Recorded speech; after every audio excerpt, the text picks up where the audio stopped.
और मुझे कहा कि अबू आसिम मेरा एक ज्वाइंट सेक्रेटरी है जिसका नाम उस्मानी है, उस्मानी को मेरे सामने लाया, वो भी अलीगढ़ से पढ़े हुए थे। उन्होंने कहा कि अबू आसिम साहब मैं पूरी दास्तान लिखता हूं और इसकी इंक्वायरी करवाता हूं, सजा दिलवाता हूं। मैंने तालियां बजाई, मैं खुश हुआ कि शायद हम 32 MP के साथ आए, हमारी बात सुन ली जाए। मैंने इनको शाम की फ्लाइट से बंबई वापस भेजा। 4 दिन के बाद पार्लियामेंट बंद हो गया। मुझे 8 दिन के बाद विलासराव देशमुख के सेक्रेटरी ने फोन किया कि दिल्ली से मनमोहन सिंह के मंत्री के ऑफिस से एक मैसेज आया है कि आप कुछ डेलीगेशन लेकर मुझसे मिलना चाहते हैं। मैंने कहा मैं प्राइम मिनिस्टर से मिल चुका, प्राइम मिनिस्टर आपसे मिलवाना चाहते हैं। क्या कि आइए, आप किससे मिलना चाहते हैं? मैंने कहा मैं आपसे मिलूंगा, मैं होम मिनिस्टर से मिलूंगा, होम सेक्रेटरी से मिलूंगा, मैं रघुवंशी से मिलूंगा, मैं पसरीजा से मिलूंगा और मैं आपसे बात करूंगा। हम लोग सब गए, ये भी मेरे साथ गया, आप भी गए थे मेरे साथ। फिर इस शख्स को मैं लेकर गया असेंबली के यहां विधान भवन में, मंत्रालय में। सारी दास्तान शुरू हुई, सारी बातें कही गई। मैं खुश हुआ कि इतनी बड़ी बात हुई। आज 32 MP आए हैं, इंशाअल्लाह इस शख्स को इंसाफ मिल जाएगा। इसके बाद इन्होंने मुझे क्या कहा? मैंने कहा जनाब क्या हुआ? कुछ दिन के बाद मैंने पूछा क्या हुआ, वो पुलिस वाले जेल गए कि नहीं गए? कहा नहीं, मुझे बुलाया था। उन्होंने कहा कि तेरी हिम्मत कैसे पड़ी अबू आसिम के साथ दिल्ली जाने की। ये नतीजा है उसका। लेकिन जब मैंने देखा कि साधी प्रज्ञा सिंह पकड़ी गई और वो पुरोहित पकड़ा गया, पांडे पकड़ा गया, जेल में आज भी दिल्ली से अडवाणी बोला, बंबई से बाल ठाकरे बोले, नरेंद्र मोदी बोले, सबने बोला। और उसके बाद मेरे प्रधानमंत्री ने हुक्म दिया यहां के ऑफिसर को, हेमंत करकरे साहब को, कि तू दिल्ली आ, तू बता कि तन्ने कैसे पकड़ा, इसको कैसे गिरफ्तार किया। खुदा की कसम अगर ये झूठ है तो थूक देना मेरे मुंह के ऊपर। हेमंत करकरे साहब को दिल्ली बुलाया गया और इस देश के सिक्योरिटी इंचार्ज मिस्टर नारायण को ब्रीफिंग करवाया गया कि तुम्हारे पास कौन सा प्रूफ है, कौन सा एविडेंस है कि तूने इन्हें गिरफ्तार किया है। मैंने अखबार में पढ़ा, हेमंत करकरे साहब रो रहे थे कि मैंने इस देश से दहशतगर्दी को खत्म करने के लिए पूरी ईमानदारी से इंक्वायरी करके जेल में भेजा है लोगों को, तो मुझसे इस देश का प्राइम मिनिस्टर सवाल कर रहा है और मुझे मारने की धमकी दी जा रही है। और इनके बच्चे बंद हैं। 2200 गवाह हैं, 2200 गवाह। कितने? 2200। अभी तक कितने गवाह हुए हैं?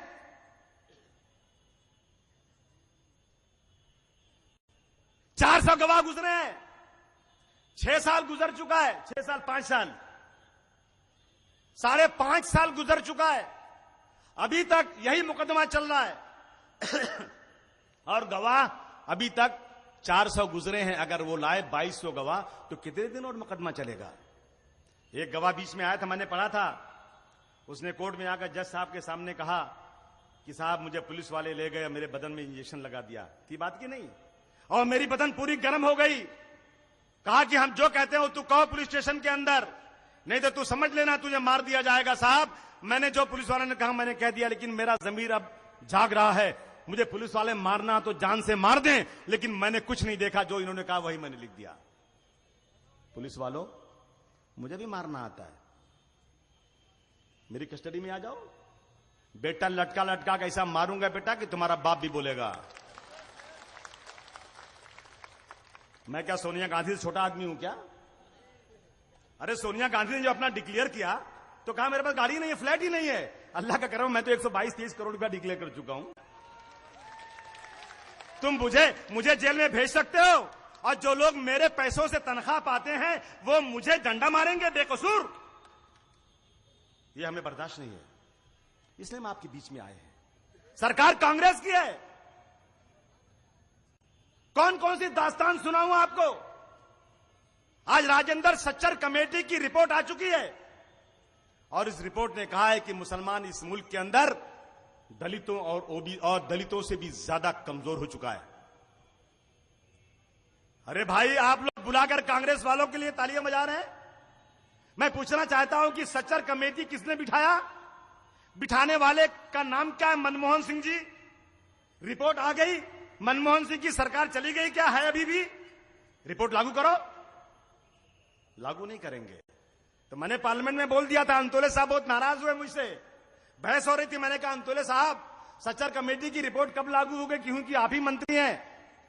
खड़े होकर बोले अबू आसिम तमीज से बात करो। मैंने कहा मुझे तमीज आती है, आप तमीज सीखो। कहने लगे कि अभी मुझे सोनिया गांधी जी ने सेक्रेटरी नहीं दिया, खुदा की कसम अभी ऑफिस नहीं मिला, जब मिल जाएगा ना तो मैं काम शुरू करूंगा। तो एक दिन मैंने फिर पूछा उनसे क्या हुआ, कहा मिल गया है लेकिन मैं कश्मीर जा रहा हूं। मैंने कहा कश्मीर में क्या है, कहा कश्मीर के पंडित बहुत परेशान है, कश्मीर के पंडितों को मैं कश्मीर में माइनॉरिटी का दर्जा दूंगा। मैंने कहा मालेगांव के लोग बहुत परेशान हैं, भिवंडी में गोली मार दी गई 2 नौजवानों को, आप जाएंगे क्या, कहा मुझे अभी टाइम नहीं है, खुदा की कसम। तब मैंने कहा तुम लोग जो है ना सरकार के टुकड़ों पर पलने वाले पिल्ले हो, पिल्ले और कुछ नहीं हो। चले गए अमर सिंह और मुलायम सिंह के पास मेरी शिकायत करने के लिए। मैंने कहा जो सच्चाई है मैंने बोला है। मैं जब पार्लियामेंट में गया तो मुझे एक एमपी मिला उड़ीसा का, कहा अबू भाई आप अच्छे आदमी लगते हैं लेकिन मैं आपसे नाराज हूं। मैंने कहा क्यों नाराज हो यार, कहा जब मैंने टीवी पर सुना इशरत जहां की आपने मदद किया ना तो मुझे बड़ा गुस्सा लगा। मैंने कहा क्यों आपको गुस्सा लगा, कहा वो एक मिलिटेंट, एक दहशतगर्द औरत को कैसे आप सपोर्ट कर सकते हैं। मैंने कहा तू नादान है बे, अभी वो औरत मिलिटेंट नहीं है। तेरे ही एमपी ने जाकर मुंबई में कंप्लेन किया था कि अबू आसिम ने उसको मदद किया है, राष्ट्रवादी ने पैसे दिए हैं तो उन पे पोटा लगना चाहिए। राष्ट्रवादी के लोग तो अपने पैसे वापस लेकर चले गए, लेकिन मेरे पास अगर और पैसे होते ना तो मैं और देता, और होते तो और देता। एक बार नहीं 20 बार पोटा लगा दे, लेकिन मैं उनकी मदद जरूर करूंगा क्योंकि मैं जानता हूं बेकसूर है। जब मैंने भेजा रऊफ लाला भी आजकल उनके साथ घूमने जितेंद्र अवार्ड के साथ, उनसे पूछना बस, मेरी आवाज शायद जा रही होगी। उन्होंने मुझे फोन किया कि आसिम भाई आपने पैसे देकर हमें गुजरात भेजा है इशरत जहां की लाश लाने के लिए, उसकी मैयत को लाने के लिए, लेकिन मुझे यहां पर पुलिस वालों ने घेर लिया है और बंद कर दिया है। मैं एमपी था, मैंने कहा लाइन दे उस ऑफिसर को। मैंने बात किया था कि वो ऑफिसर, मैं मेंबर ऑफ पार्लियामेंट हूं, वो लड़की क्या थी क्या नहीं थी मुझे नहीं मालूम, लेकिन उसकी लाश बंबई आएगी और तदफीन की जाएगी, और तूने अगर उसको रोक करके मेरे आदमियों की इंक्वायरी की तो मैं गुजरात की पुलिस की ईंट सींट बजाकर रख दूंगा। उसके बाद उसकी मैयत लाई गई थी, वहां पर दफनाया गया था। आज बहुत लोग कह रहे भाई इशरत जहां बिचारी, अबे जब मालूम पड़ गया तो बिचारी वोट लेने के लिए बिचारी, पहले बिचारी नहीं थी क्या? तेरे लिए आज बिचारी हुई कि मेरे लिए पहले से बिचारी थी? आज मैं आपसे कहने आया हूं, आज मुसलमान इस मुल्क के अंदर ओबीसी से भी कमजोर है। अगर मेरी बात गलत हो तो मंत्री से बोलना कि अबू आसिम ने नागपाड़े की चौराहे से कहा था कि जब तुमने इस बजट में जब तुमने प्रोविजन किया, फाइनेंस का बजट जब आया, महाराष्ट्र का बजट, तो तुमने 8,200 करोड़ रुपया ओबीसी और जो है एससी और एसटी को दिया। कितना? 8,200 करोड़। मुझे कोई गम नहीं है, 8,200 करोड़ नहीं बल्कि 50,000 करोड़ दो, क्योंकि वो लोग भी कमजोर हैं। मैं तालियां बजाकर स्वागत करूंगा अगर तुम ज्यादा दोगे तो। उनकी तादाद 35% है, लेकिन मुसलमानों की माइनॉरिटी की तादाद 26% है, मुस्लिम माइनॉरिटी सिर्फ 13% है। उसको कितना दिया? 137 करोड़। 137 करोड़, जिनकी तादाद इस मुल्क में 13 करोड़ है और जिनकी तादाद इस मुल्क के अंदर 35% है, उनको 8,200 करोड़। इसलिए मैंने कहा कि एक तन पर सोने का तार रचे और एक तन पर सूत का भी तार नहीं, इसीलिए बगावत करता हूं, यह अन्याय मुझे स्वीकार नहीं। मैं और आगे बढ़ा बजट के अंदर, मैंने बजट में देखा, आज भी वो बजट मेरे पास मौजूद है, आप पढ़ लेना उसको, महाराष्ट्र सरकार का बजट। मंदिरों को, मजहबी स्थानों को पैसा दिया गया 3-4 हजार करोड़, इसलिए कि टूरिस्ट आएंगे, टूरिज्म बढ़ेगा, सरकार को फायदा होगा। मैंने तालियां बजाया कि वाह हमारे महाराष्ट्र में टूरिज्म बढ़ेगा, बहुत अच्छी बात है। मैंने कहा आगे शायद हाजी अली का नाम भी हो, आगे शायद मखदूम शाह माहिमी दरगाह का भी नाम हो, क्योंकि मैं जानता हूं मखदूम शाह माहिमी दरगाह के ऊपर हिंदू और मुसलमान बड़ी तादाद में आते हैं। अगर वहां भी टूरिज्म को बढ़ाने के लिए कुछ पैसा दिया जाएगा तो सरकार का फायदा होगा। मैंने देखा कि हाजी अली के ऊपर जुमेरात जुमा को ऐसी लाइन रहती है कि जाने की जगह नहीं रहती। मैंने कहा बजट में उसके लिए भी कुछ दिया होगा, लेकिन जब मैं आगे बढ़ा तो नील बटा सन्नाटा। तो मैंने कहा क्या कर रहे हैं आप? आपने वहां 3,800 करोड़ दिया, यहां भी कुछ हजार दे दीजिए। कहा नहीं, आपको नहीं देंगे। तब मैं चिल्लाया। अब की बार फिर बजट आया, दूसरा बजट, फिर मैंने उस बजट को पढ़ा तो अब की बार फाइनेंस मिनिस्टर अजीत पवार जी हो गए थे, शरद पवार साहब के भतीजे। मैंने कहा यह आदमी ठीक लगता है, शायद कुछ देगा। फिर मैंने पढ़ा मंदिरों का, फिर मैंने पढ़ा धर्म स्थानों का, मुझे अच्छा लगा। लेकिन आगे बढ़ा तो मैंने देखा सांगली की एक दरगाह का भी नाम, मैंने तालियां बजाया, फिर रुक गया मैं तालियां बजाते बजाते। दरगाह के आगे एक पैसा नहीं लिखा हुआ है।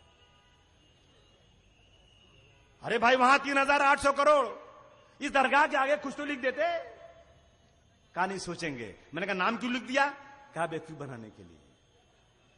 तब मैंने एक शेर पढ़ा कि कैसा पर्दा है कि चिलमन से लगे बैठे हैं, कैसा पर्दा है कि चिलमन से लगे बैठे हैं, साफ छुपते भी नहीं, सामने आते भी नहीं। आज हालत क्या है हमारी? नौकरियों में 3%, जेलों में 40%। और क्या आप गुनहगार हैं? क्या गुनहगार थे क्या हमारे गांव वाले? कोई गुनहगार नहीं था। इसलिए मैं आज कहना चाहता हूं आपसे, गुजारिश करने आपसे आया हूं कि आज हमारे साथ बहुत नाइंसाफी हो रही है। ये लाल किला, ये लाल किला, ये ताजमहल, ये लाल किला, ये जितनी भी तामीरें हैं जिस पर इतराते फिरते हो मेरे पुरखों की जागीरें हैं। ये लाल किला, ये ताजमहल, ये जितनी भी तामीरें हैं जिस पर इतराते फिरते हो मेरे पुरखों की जागीरें हैं। जब मांगा वतन ने खून, बदन का सारा लोहू निचोड़ दिया। जब मांगा वतन ने खून, बदन का सारा लोहू निचोड़ दिया। लेकिन इतिहास ने लाकर किस मोड़ पे मुझको छोड़ दिया। अजमेर से मालेगांव तलक, अजमेर से मालेगांव तलक वही नाम उभर कर आते हैं। अफसोस मगर आतंक के हर इल्जाम मेरे सर आते हैं। मैं पूछना चाहता हूं महाराष्ट्र सरकार से कि तुमने सीमी पर बैन लगा दिया। हिंदुस्तान में 37 ऑर्गेनाइजेशन पे बैन लगा हुआ है। तुमने दीनदार अंजुमन पर बैन लगा दिया जो आंध्र प्रदेश की है। तुमने दुख्तरान इस्लाम जो कश्मीर की, उस पर बैन लगा दिया। तुमने इंडियन मुजाहिदीन पर बैन लगा दिया। तुमने सिख लोगों की बब्बर खालसा पे बैन लगा दिया। तुमने खालिस्तान कमांडो फोर्स पे बैन लगा दिया। तुमने आसाम में, मणिपुर आसाम में नॉर्थ ईस्ट की जो ऑर्गेनाइजेशन थी क्रिश्चियंस की, उस पर बैन लगा दिया। लेकिन तुमने आज तक एक भी उस ऑर्गेनाइजेशन में बैन नहीं लगाया जो आरएसएस की तंजीमें हैं। मैं पूछना चाहता हूं कि सिमी को जब तुमने बैन लगाया था तो सिमी कौन से ब्लास्ट में थी? मुझे बता दो नाम उसका। मैं जानना चाहता हूं, मेरी क्यूरियोसिटी है, मेरी बेचैनी है कि अगर सिमी के लोग आतंकवादी हैं तो उनको तो जेल में रहना चाहिए, फांसी की सजा होना चाहिए। लेकिन सिमी को तुमने 5 बार जब वक्त खत्म होता है तुम उस पर बैन लगाते जाते हो।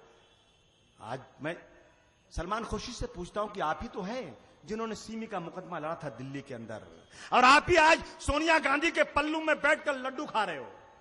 आप ही आज उसका पिल्ला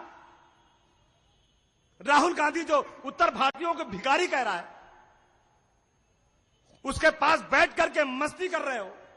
आप ही वकील थे सिमी के, आपने क्यों नहीं सजा दिलवाई उसको? आप तो उनकी तरफ से वकील खड़े थे। पूरा देश लगा हुआ था, पूरी आरएसएस लगी हुई थी। मुझे इंतजार था कि सिमी पे बैन, सिमी के लोगों को फांसी होगी आतंकवाद में। लेकिन 8 साल मुकदमा चला दिल्ली के अंदर।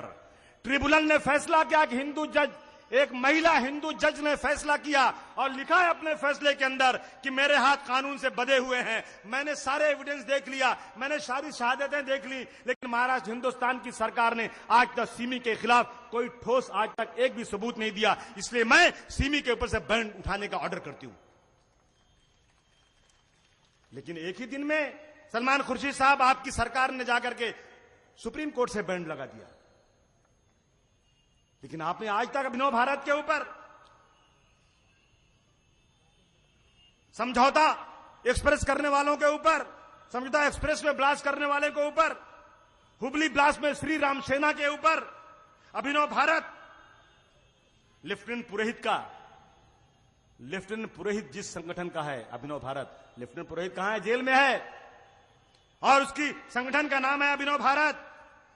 बजरंग दल, आरएसएस के प्रचारक जिन्होंने मक्का मस्जिद पर ब्लास्ट किया, हिंदू जन जागरण समिति, जय वंदे मातरम, जन कल्याण सेना, सनातन संस्था, जिनको लोग जेल की सलाखों के पीछे बम ब्लास्ट में बंद हैं, तुमने उस पर क्यों नहीं बैंड लगाया? सिमी ने कोई ब्लास्ट नहीं किया। आपके पास कोई रिपोर्ट है तो आपने बैंड लगा दिया। आपने कोर्ट के अंदर कोई गवाही नहीं दिया, लेकिन बैंड लगा जारी है। लेकिन आपने इतने लोगों को गिरफ्तार करके जेल में रखा हुआ है, लेकिन आज तक उस पर बैंड नहीं लगा रहे हो। मैं इसीलिए आपके पास आया हूं आज। सबसे बड़ी अदालत यह है, कोर्ट कचहरी से बड़ी अदालत जनता की अदालत है। एक बार इकट्ठा हो जाओगे ना, मुझे बना दो तुम लोग होम मिनिस्टर। मैं नहीं ठीक लगता क्या? क्या मैं लालची नहीं हूं होम मिनिस्टर बनने का?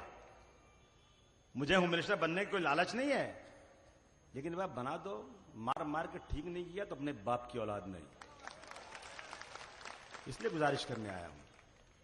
मैं उस दिन हाउस में बैठा था, मुझे दो डॉक्टर लोग आके बोले, आसिम भाई हम लोगों ने बीओएमएस किया है। बीओएमएस उर्दू से होता है, और बीएएमएस जो है, बीओएमएस का मतलब यूनानी मेडिसिन, बैचलर ऑफ यूनानी मेडिसिन, और बीएएमएस का मतलब बैचलर ऑफ आयुर्वेदिक मेडिसिन। कहा कि बीओएमएस को नौकरी मिलती नहीं, बीएमएस को मिलती है। कोर्ट में गए, कोर्ट ने फैसला किया कि बीयूएमएस बीएएमएस दोनों सेम है, दोनों को डिग्रियां सेम है, एडमिशन एक तरह से होता है, लेकिन फर्क सिर्फ इतना है, बीयूएमएस मुसलमान ज्यादा पढ़ता है और बीएएमएस गैर मुस्लिम ज्यादा पढ़ता है। महाराष्ट्र सरकार बीएएमएस को 25% नौकरी दे रही है, लेकिन बीयूएमएस को नौकरी देने को तैयार नहीं। क्यों नहीं दे रहे हो भाई? कहा मुसलमान है ना, इसलिए नहीं दे रहे। तो मैं कहां जाऊं, किससे मदद मांगू, किससे बात करूं? बहुत सारी चीजें हैं, कितनी बात आपसे बताऊं। इसीलिए मैं 10 दिन की मैंने अगर यात्रा किया तो इसीलिए किया था कि मैं सोए हुए जमीरों को जगा दूं। 65 साल से सोई हुई है अपनी कौम, मैं उसको आज नींद से जगाने आया हूं। तमाम कौमों ने तैयारी अपनी कर ली है, इस बात की आज नागपाड़े चौराहे पर तुमको खबरदार करने आया हूं। नौजवान साथियों, एक बूढ़ा बाप जब बीमार हुआ तो उसने क्या किया पता है? अपने 8 बच्चों को बुलाया और 8 बच्चों को बुलाकर 8 लकड़ियां मंगाई। 8 लकड़ियों का एक बंडल बनाया उसने, बना करके पहले बच्चे को दिया कि बेटा इसको तोड़। बोला अब्बा काहे के लिए? बेटा बेटा तोड़ तो सही। तो तोड़ने लगा, टूटी ही नहीं। क्या बेटा तू तोड़, बेटा तू तोड़। 8 बच्चों को एक करके एक दिया। सबने कोशिश कर लिया सर पर रख के, नीचे रख के, कि लकड़ी का बंडल टूट जाए, एक भी लकड़ी टूटी नहीं। कहा अब्बा क्या करें? कहा बेटा खोल दे इसको। खोलने के बाद कहा कि इसको खोल दो और 8 लड़कों में बांट दो 8 लकड़ियां, अब तोड़ो बेटा। सबों ने ऐसा किया, लकड़ी टूट गई। कहा बेटा मतलब समझे? कहा अब्बा नहीं समझा। बोले समझाता हूं। 8 भाई एक साथ रहोगे ना, कोई माई का लाल तुम्हारा एक रोआ टेढ़ा नहीं कर सकता। 8 भाई अगर एक साथ खड़े हो जाओगे, किसी के बाप की ताकत नहीं तुम्हारे साथ जुल्म जाती कर ले, लेकिन अगर 8 भाई अलग अलग एक दूसरे से लड़ते रहोगे ना, तो 1 बाय 1 करके तुम्हें बर्बाद कर दिया जाएगा। इसलिए मैं कहना चाहता हूं, मैं भीख मांगता हूं, भीख। दामन फैलाकर मेरी मिल्लत से भीख मांगने आया हूं आज। अंग्रेज जब हिंदुस्तान छोड़कर जा रहा था, ऐसे ही नहीं चला गया। उसने एक जानी बूझी साजिश के तहत हिंदुस्तान पाकिस्तान के 2 टुकड़े कर दिया।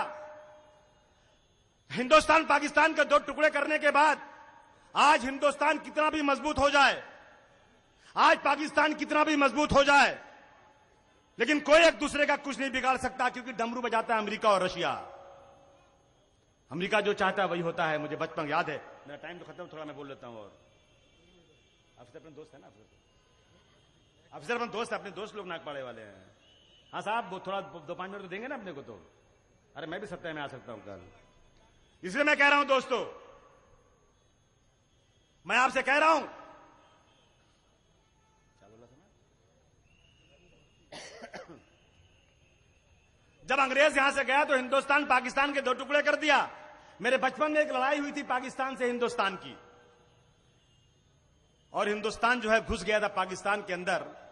पाकिस्तान को कई मील तक खदेड़ के भगा दिया और हिंदुस्तान का झंडा लगाकर इनकलाब जिंदाबाद का नारा दिया। हिंदुस्तान की बहुत बड़ी ताकत थी, पाकिस्तान भाग गया, खदेड़ लिया उसको। लेकिन उस वक्त रशिया इस देश में बहुत पावरफुल था और रशिया ने कहा कि बुलाओ हिंदुस्तान के वजीर आजम को। लाल बहादुर शास्त्री को ताशकंद जाना पड़ा था, लोगों को याद होगा। जीते जी जिंदा गए थे मगर मर के वापस आए थे। कहा था रशिया ने कि हिंदुस्तानी होश में आ जाओ और पाकिस्तान की जीती हुई जमीन पाकिस्तान को वापस दे दो। हम लोग जीत गए थे, हमने पाकिस्तान की जमीन कब्जा कर लिया था, लेकिन रशिया के ऑर्डर के ऊपर हमें अपनी फौज को वापस बुलाया और जीती हुई जमीन पाकिस्तान के हवाले कर दिया। अभी थोड़े दिनों पहले एक जंग हुई थी पाकिस्तान से, कारगिल वॉर। मैं पार्लियामेंट में था उस वक्त, डिस्कशन हो रहा था, जैसे सामने हो पहाड़ और हम नीचे है, पाकिस्तान वाले ऊपर है।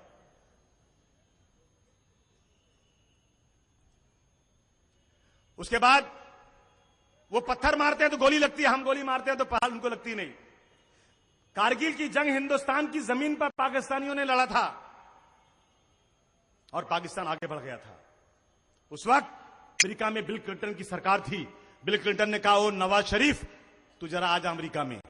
नवाज शरीफ गया था और कहा था कि हिंदुस्तान की जीती हुई जमीन वापस कर दे।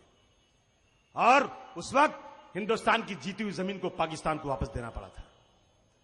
हम जानते हैं हिंदुस्तान पाकिस्तान को नचा रहे हैं अमेरिका वाले और रशिया वाले, लेकिन पाकिस्तान ने, अमेरिका ने, अंग्रेजों ने दो देश को अलग कर दिया। हम लड़ रहे हैं आपस में, भुखमरी है, टॉयलेट नहीं बन रहा है, सड़क नहीं बन रही है, स्कूल नहीं है, नंगे पैर हैं, कपड़ा पहनने को नहीं है, लोग भूखे मर रहे हैं। फौज में हवाई जहाज खरीदो, रडार खरीदो, तोप खरीदो, बम खरीदो, हिंदुस्तान पाकिस्तान की लड़ाई करो। ये करके चले गए, बांट दिया। और कांग्रेस ने क्या किया? मुसलमानों को बांट दिया, शिया सुन्नी देवबंदी बरेलवी। मुझे बताओ आप लोग जरा कि जब गणपति आती है तो पुलिस वाले बेचारे बड़े फिक्रमंद हो जाते हैं, बुलाते हैं मुसलमानों को कि आओ भाई एक महल्ला कमेटी बनाओ और गणपति के अंदर कोई लड़ाई नहीं होना चाहिए मुसलमान हिंदू की। अच्छा लगता है, नहीं लड़ाई होना चाहिए। लेकिन जब शिया सुन्नी की देवबंदी बरेलवी की होती है तो कहते हैं लड़ने दो, कोई कमेटी मत बनाओ। ये कांग्रेस की जानी बुरी साजिश है कि मुसलमानों को बांट दो और राज करो। मैं दामन फैलाकर भीख मांगता हूं कौम से, आज भीख मांगता हूं कौम से। आज मर रहे हम लोग, अपनी जिंदगी बर्बाद कर दिया। बच्चे कब जवान हो गए खुदा की कसम याद नहीं। सुबह से शाम, शाम से रात, इस गली से उस गली, उस गली से उस गली लोगों को मुत्तहिद करने की अपील कर रहे हैं। लेकिन एक मौलाना साहब आते हैं, ये देवबंदी है, ये बरेलवी है, इंतशार कर देते हैं, इंतशार पैदा करवा देते हैं। मैं उलमाए कराम के पैर की धूल के बराबर नहीं हूं, मेरी कोई हैसियत उनके सामने नहीं है, लेकिन हाथ जोड़ करके मैं उनसे गुजारिश करना चाहता हूं कि अगर देवबंदी का जलसा होता है तो देवबंदी के लोगों को बुलाओ, और बरेलवी का होता है तो बरेलवी को बुलाओ। कोई माई का लाल उसको रोक नहीं सकता। शिया का होता है, शिया को बुलाओ, सुन्नी का होता है, सुन्नी को बुलाओ। लेकिन एक अल्लाह, एक रसूल, एक कलमा, एक हज, एक कुरान को मानने वाले, थोड़े से तफर्क, थोड़ी सी आपस में थोड़ी सी चीजें फर्क अगर हैं तो सड़क पर लाकर कौम को मत बांटो। हाथ जोड़ के गुजारिश करना चाहता हूं, बंट गए तो बर्बाद हो जाएंगे। मुझे याद है अच्छी तरह से, खुदा की कसम, मैंने नहीं बल्कि बहुत सारे लोगों ने टेलीविजन पर जब गुजरात में फसाद हुआ था तो देखा होगा। एक बोरी भाई मेरा चिल्ला रहा था, मैं उसकी क्लिप लाकर दे सकता हूं। वो कह रहा थे, भाई मैं अपनी बेटी की शादी बगल के गुजराती भाई से करने को तैयार था। मैं कोई धर्म में कोई यकीन नहीं करता, वो हिंदू हो तो क्या हुआ, मैं मेरी बेटी की शादी उससे करने को तैयार। लेकिन उसने मेरा पूरा घर जला दिया, मेरा पूरा कारोबार जला दिया। वो कहता नहीं तू मुसलमान है। ये भाई कह रहा नहीं भाई मैं मुसलमान नहीं हूं, मैं तो सबको मानता हूं। लेकिन कोई सुना नहीं। जब गोली चलती है ना तो गोली नहीं देखती कि शिया है कि सुन्नी है कि देवबंदी है कि बरेलवी है। इसलिए मैं गुजारिश करना चाहता हूं, मेरी बात को बुरा मत मानना। इत्तेहाद जिंदगी है, इंतशार मौत। मैं बार बार इस बात को कहता हूं कि एक कमजोर बिल्डिंग है, उस बिल्डिंग का हमला हो रहा है, लेकिन हम नादानों ने इस बिल्डिंग के ऊपर फ्लैट बना करके एक पर शिया, एक पर सुन्नी, एक पर देवबंदी, एक पर बरेलवी और एक पर पठान और एक पर अंसारी लिख दिया। बांट दिया कौम को। मैं पहले कह चुका हूं कि हमला हो रहा है बिल्डिंग के ऊपर। जब बिल्डिंग गिर जाएगी तो फ्लैट रहेगा क्या? फ्लैट नजर आएगा? नहीं।